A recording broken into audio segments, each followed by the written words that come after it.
Hey guys, you're welcome back to my channel. This is the sewing tutorial of the Dartless Conical Corset, and I've cut it on the fabric. I added my seam allowance. I added 1 inch for my seam allowance, and I had to make that on the yoke part as well. And observe the ½ inch I added at the top end there, so I can join it to the yoke. And around the cup region I added 1 inch. I'll be explaining that later, the reason why. And I'm notching the midpoint of my cup region. So this is the front panel, the down bodies and the yoke.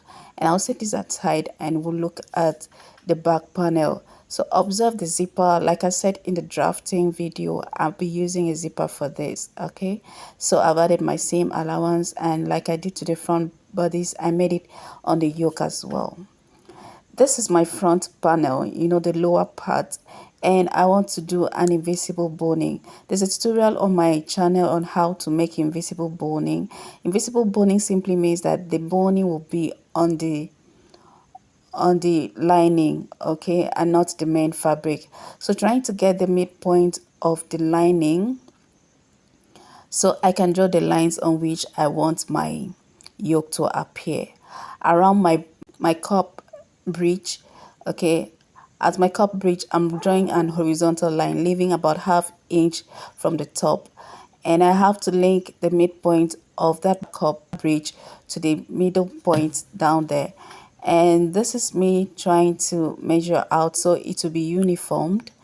I used about 1½ inches at the hem there, and I had to link it up. So now I drew the second line, and I know it will be in the 1 inch I added as my cup allowance. So I'll be correcting that later. Okay, so I won't have to contend with the boning when I'm sewing my cup to the garment. So now this is a new technique. All right, those horizontal lines I'm drawing at the top edge there, leaving about ½ inch. That ½ inch will be for the seam allowance. Now that horizontal line I'm drawing there, that's where I'll place a boning horizontally. This so that you will have a complete snatch and your garment will be intact. Okay, so now I want to mark out the conical part, and I use about 2 inches apart from the last style line, and I mark out the conical part. Now this conical part, I'll be adding a kind of hard interface to it. Okay, you can use a peplon stay, but I used a collar stay to give it the stability. This is my boning. I tried ironing it, but it wasn't really straight. This is my boning, so, and that's how it will appear.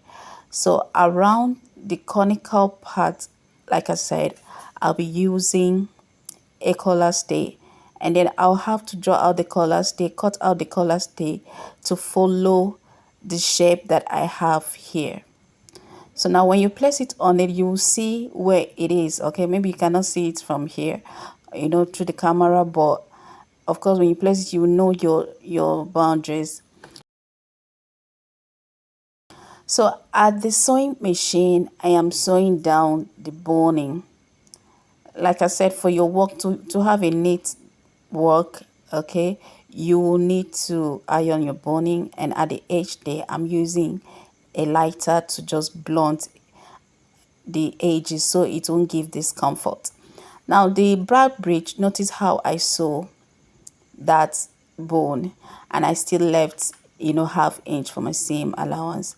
For the cup, okay, this is my cup, and I'm sewing the pieces together. I promised to do a detailed tutorial on how to make your homemade cup. All right, I'll be showing about 2 methods, to stick around, and if you haven't subscribed, please subscribe so you get to learn with me how to make homemade cups. So sewing my pieces together, you need to work with your pattern so you won't mix up everything. Okay, you won't mix up the pieces. So I'll join both the lining and the fabric. the same way. And this is it, trying to show just a clip of how to iron it. Okay, I'll make it more detailed in that tutorial. Okay, just how you can mold it and iron. So this is the steam iron I'm using, iron opening the seams. So after that, I will need to trim out the excess, of the seam allowance that I have. It's optional. Okay, you can choose not to do it and you can do it. Now I choose to do it so it won't give me any kind of concern when I'm putting my cup. So this is the cup, and I've added it, and because we added half inch all the way around, you need to make sure that you have your half inch around, so you will sew this part to the main garment. So after you pin it round, I'm adding a hemming gum, and then I'll iron it back together. The hemming gum will help it to stick, help the cup to stick to the fabric. And so I'll sew the cup to the main fabric. Remember, I added 1 inch. The 1 inch was so that I will have to cut out the boning, that part. It will give that bra cup, it will make it firm and more stable. Okay, so cutting it out that half inch, I will do the same thing to the fabric. The two cup region, I will cut out the half inch. Okay, and then I will use the half inch I have on the bra cup and sew it to the main garment.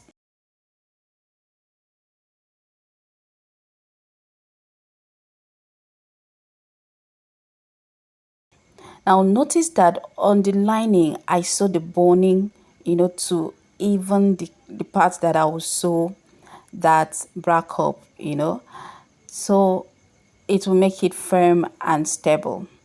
After sewing the bra cups to the lining and the main fabric, I'll be doing an inseam finishing. That's why.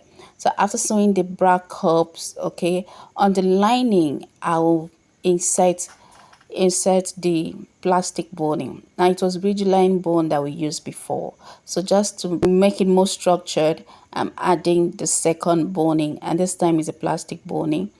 And like I said, you will use your lighter, you can use your tape to just make this part blunt, but the whole idea is that it shouldn't hurt.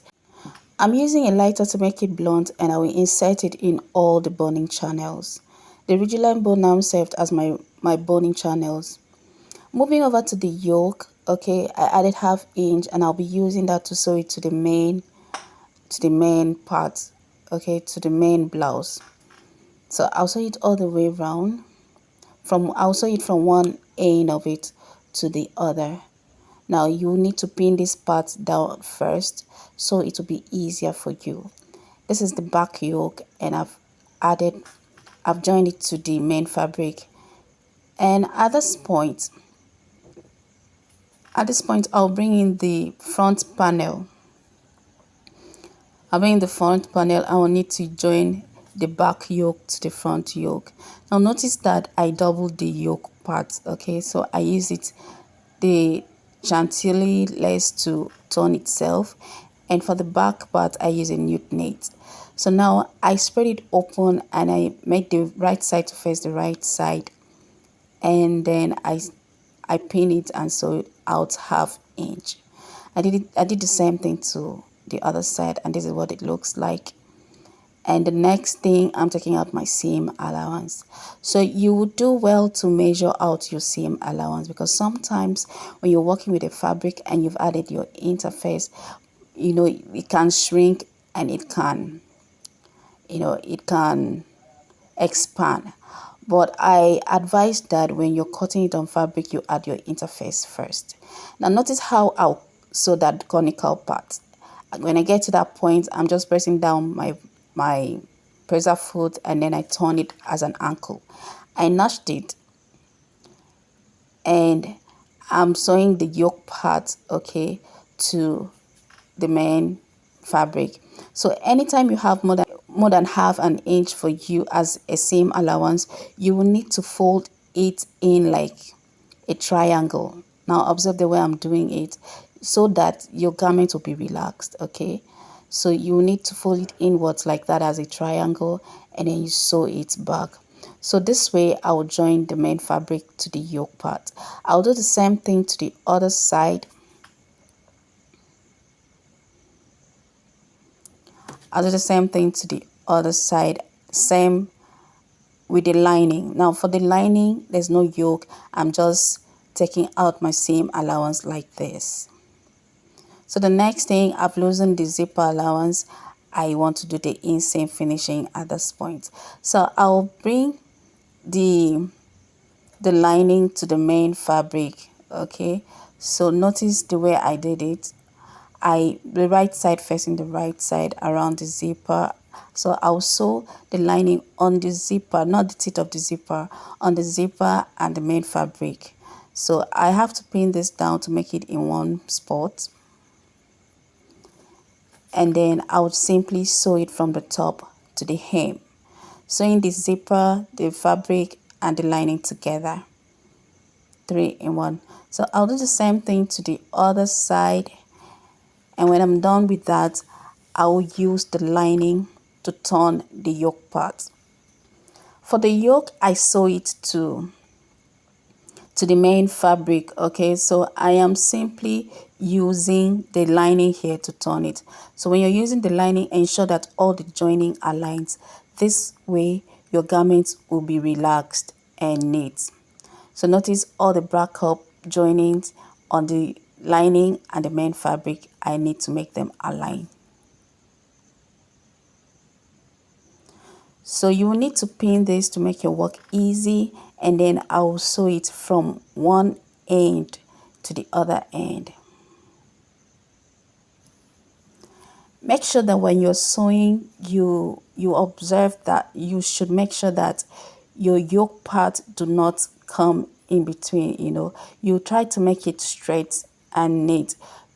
Any wrinkle will make it look ugly. So you will do well when you're sewing this. You might not really sew it on the seam allowance that you have on the yoke part. I use 1/2 inch to sew it to the main fabric, but for the lining you can just make it less of an inch, less of 1/2 an inch. Okay, if you understand what I mean, just so that you can turn it, and then you will not interfere in what you have already sewn out.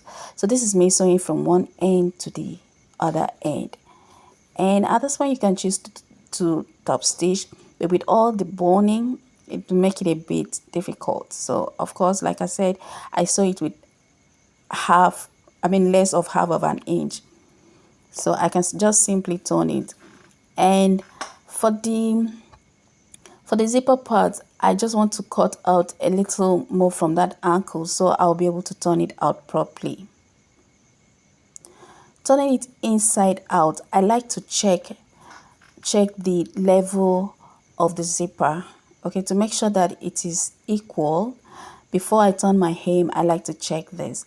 So it means you will turn it inside out. Okay, make sure all your ankles come out, and then you zip it from the hem to the top. This way you will need to know and be sure that your zipper is the same thing, because if one part is longer than the other, it makes it look ugly and shabby. Okay, so turning it out, this is my cup, and pushing everything inward so the lining will not stick out.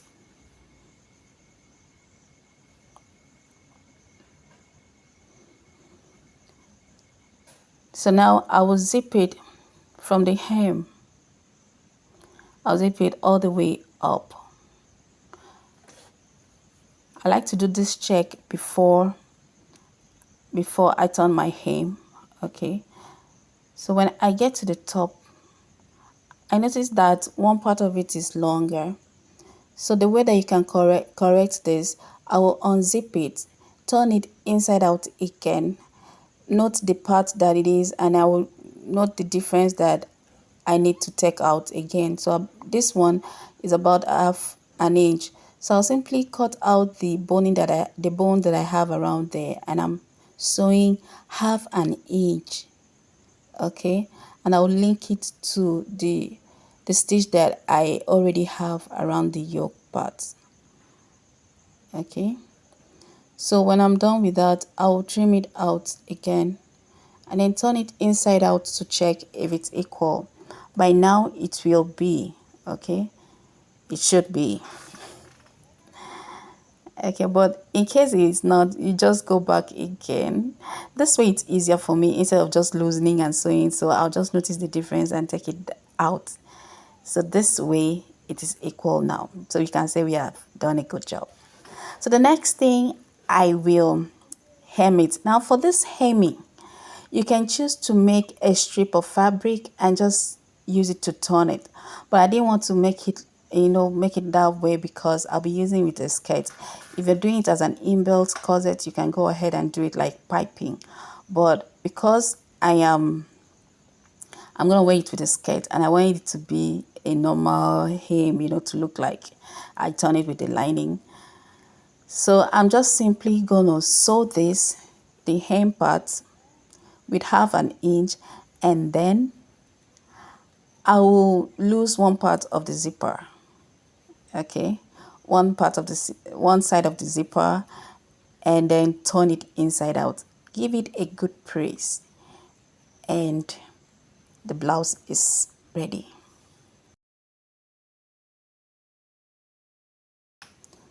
So I'll notch that cone part. I'll not, like I did for the upper zipper, I'll notch it and turn it inside out through one part of the zipper. So with this, now our blouse is ready after giving it a good press.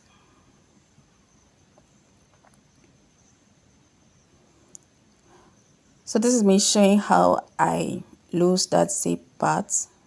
Okay, and this is it on me. So if this video adds any value to you at all, give me a thumbs up, like and share. Thank you for watching. I'll see you in my next video.